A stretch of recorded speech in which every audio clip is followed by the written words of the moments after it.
नमस्कार विद्यार्थी मित्रमैत्रिणींनो, success mission या चॅनलवर तुमचं स्वागत आहे.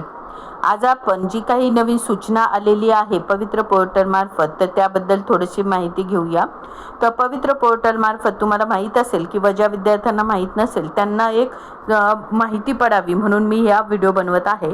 तर तुम्हाला माहिती आहे की ज्या काही मागे आपले आता दुसरा टप्पा जो आहे तो सुरुवात होता आहे. या दुसऱ्या टप्प्याची जी काही सूचना आहे ती आता आलेली आहे. त्या अंतर्गत आपल्याला जे काही विद्यार्थी आहेत तर त्या विद्यार्थ्यांना स्वतःचं रजिस्ट्रेशन करून घ्यायचं आहे. म्हणजे ज्या विद्यार्थ्यांनी पूर्वी रजिस्ट्रेशन केलेलं नसेल त्यांना आत्ता रजिस्ट्रेशन करण्याची संधी उपलब्ध करून देण्यात आलेली आहे. शिवाय ज्या विद्यार्थ्यांकडून मागे काही चुका झालेल्या आहेत स्वप्रमाणपत्रामध्ये, तर त्या देखील परत करेक्शन करण्याची काय मिळालेली आपल्याला एक चांगली संधी मिळालेली आहे. आणि यामध्ये काही थोडेफार जे बदल असतील तर ते देखील आपण करू शकतो.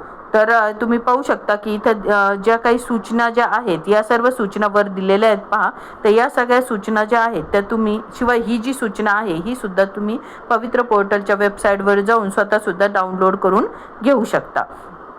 त्यानंतर हे सर्व जे काही आहे ते जुन्याप्रमाणेच आहे की जे गव्हर्नमेंटचे जे स्कूल्स आहेत तिथे डायरेक्ट जिल्हा परिषद असे जे काही स्कूल आहेत तिथे एका प्रमाणामध्ये नियुक्ती होणार आहे. तसेच खाजगी शैक्षणिक संस्था ज्या आहेत जिथं मुलाखतीनुसार ज्यावेळेस नियुक्ती होती तर तिथे 1:10 या प्रमाणामध्ये काय असतात की विद्यार्थ्यांना बोलवले जाते आणि त्यांच्यामधून एका शिक्षक म्हणून उमेदवारास प्राधान्य दिले जाते. तर तिथे मुलाखतीनुसार 1:10 असा क्रायटेरिया ते मागच्या वेळेसारखंच आहे.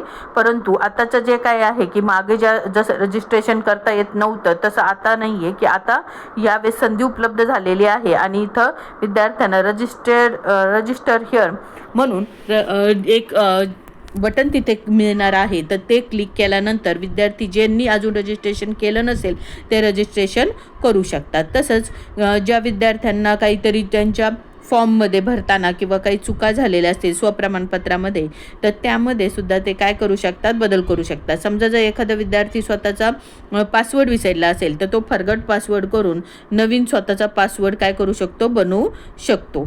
तसेच काही विद्यार्थ्याचे जर एखाद्या विद्यार्थ्याचा मोबाईल हरवला असेल किंवा काही प्रॉब्लेम झालेला असेल तर त्यांनी देखील काय करायचं की स्वतःचा मोबाईल क्रमांक काही कारणास्तव खराब झाले असेल तर नजीकच्या शिक्षणाधिकारी कार्यालयात जाऊन स्वतःचं वैध ओळखपत्राच्या आधारे स्वतःची ओळख पटवून मोबाईल क्रमांकामध्ये बदल देखील करू शकतो. शिवाय जर त्यांच्या ह्याच्यात काही बदल झालेला असेल, नावामध्ये बदल असेल तर तो इथेच शिक्षणाधिकारी जवळच्या कार्यालयात जाऊन ते करू शकतो. तसेच आता हे जे काही आहे प्रक्रिया ही किती तारखेपर्यंत चालणार आहे, तर ही 11 तारखेपासून चालू झाली आहे आणि ती 20/3/2025 पर्यंत मुदत देण्यात आलेली आहे. आणि त्यानंतर मग आपल्या दुसऱ्या टप्प्यातल्या शिक्षक भरतीला काय होणार आहे, सुरुवात होणार आहे. त्यामुळं विद्यार्थ्यांनी काय करावं की याच तारखेदरम्यान लवकरात लवकर जे काही तुम्हाला चेंजेस करायचे असतील ते करून घ्यावे. म्हणजे ही जी प्रक्रिया आहे ती लवकरात लवकर काय होईल, शिक्षण भरती प्रक्रिया ही सुरू होईल. तर जी काय आहे तुम्ही पाहू शकता इथे मग जी काही तुम्हाला माहिती भरायची असेल तर त्याची काय ते संधी उपलब्ध करण्यात आली आहे. ती तुमच्या कास्टच्या संदर्भामध्ये असेल किंवा इतर सगळ्या चेंज डाटामधले असेल तर सर्व गोष्टींचे काय इथं तुम्ही पाहू शकता की संधी. इथं तुम्ही डिटेल ही नोटीस तुम्ही डाउनलोड करून व्यवस्थित वाचा. त्यानंतर तुम्ही व्यवस्थित सगळ्या नोटीस वाचा आणि त्यानंतर मगच तुम्ही ते फॉर्म एडिट टॅब दाबून त्यामध्ये तुमचे बदल करा. घाई करू नका, भरपूर दिवस आहेत तसे 20 तारीख म्हणजे भरपूर दिवस आहेत. जर करायचं म्हटलं तर आपण सर्व व्यवस्थित करू शकतो.